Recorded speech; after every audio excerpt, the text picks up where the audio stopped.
નમસ્કાર મિત્રો, સ્વાગત છે તમારું અમારી યુટ્યુબ ચેનલમાં। મિત્રો, આંગણવાડી કાર્યકરોમાં ખુશીનો માહોલ જોવા મળી રહ્યો છે। આંગણવાડી બહેનોને રાજ્ય સરકાર દ્વારા જાહેરાત કરતા મોટા ખુશીના સમાચાર સામે આવ્યા છે। મુખ્યમંત્રી દ્વારા જે જાહેરાત કરવામાં આવી છે, જેમાં સ્માર્ટફોન અને માનદ વેતનમાં વધારો જાહેર કરવામાં આવ્યો છે। આંગણવાડી બહેનોમાં ખુશીનો માહોલ જોવા મળી રહ્યો છે। વિગતવાર માહિતી જોઈએ તો રાજ્ય સરકારે જાહેરાત કરી છે કે રાજ્યમાં આંગણવાડી કાર્યકરોને ટૂંક સમયમાં સ્માર્ટફોન આપવામાં આવશે અને તેમના માનદ વેતનમાં વધારો કરવામાં આવશે।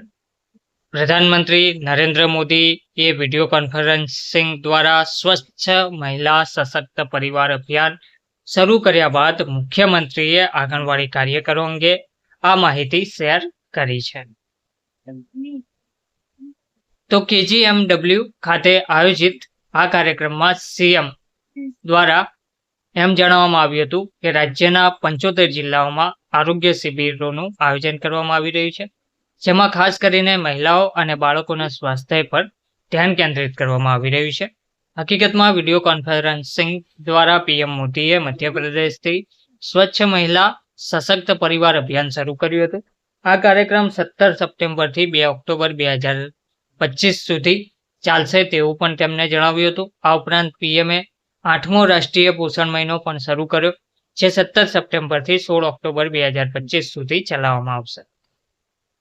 તો આંગણવાડી કાર્યકરોને વધુ સારી તાલીમ સુવિધાઓ મળશે, તેમજ KGMW ખાતે આયોજિત એક કાર્યક્રમમાં તેમણે જણાવ્યું કે કેટલાક બાળકો માટે અન્નપ્રાશન સમારોહ કરવામાં આવ્યો અને મહિલાઓને પોષણનું વિતરણ કરવામાં આવશે।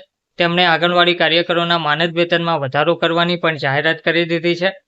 તેમણે એમ પણ કહ્યું છે કે આંગણવાડી કાર્યકરોને સમયસર ચૂકવણી કરવામાં આવશે અને વધુ સારી તાલીમ સુવિધાઓ પૂરી પાડવામાં આવશે।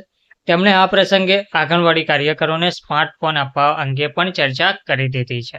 તો આંગણવાડી કાર્યકરોને વધુ સારી તાલીમ સુવિધાઓ મળશે, તેમજ તેમણે જણાવ્યું છે કે વધુમાં તેમણે જણાવ્યું છે કે દરેક જિલ્લામાં મફત આરોગ્ય શિબિરોનું આયોજન કરવામાં આવશે।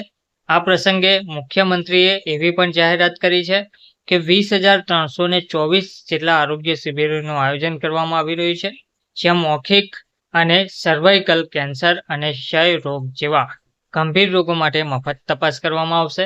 બ્લડ પ્રેશર, એનિમિયા અને ડાયાબિટીસના પરીક્ષણો પણ મફતમાં આપવામાં આવશે। મુખ્યમંત્રીએ રાજ્યમાં 507 રક્તદાન શિબિરોની સ્થાપના પણ જાહેરાત કરી છે। હવે આંગણવાડી બહેનોના માનદ વેતનમાં વધારો કરવા માટે અને તેમને સ્માર્ટફોન ચૂકવવા માટેની આ એક મહત્વની જાહેરાત કરવામાં આવી છે, તેમજ આરોગ્ય શિબિરોનું આયોજન પણ કરવામાં આવ્યું છે। તો આ રીતે મુખ્યમંત્રી દ્વારા મહત્વની જાહેરાત કરીને આંગણવાડી કાર્યકરોમાં ખુશીનો માહોલ જોવા મળી રહ્યો છે। ધન્યવાદ।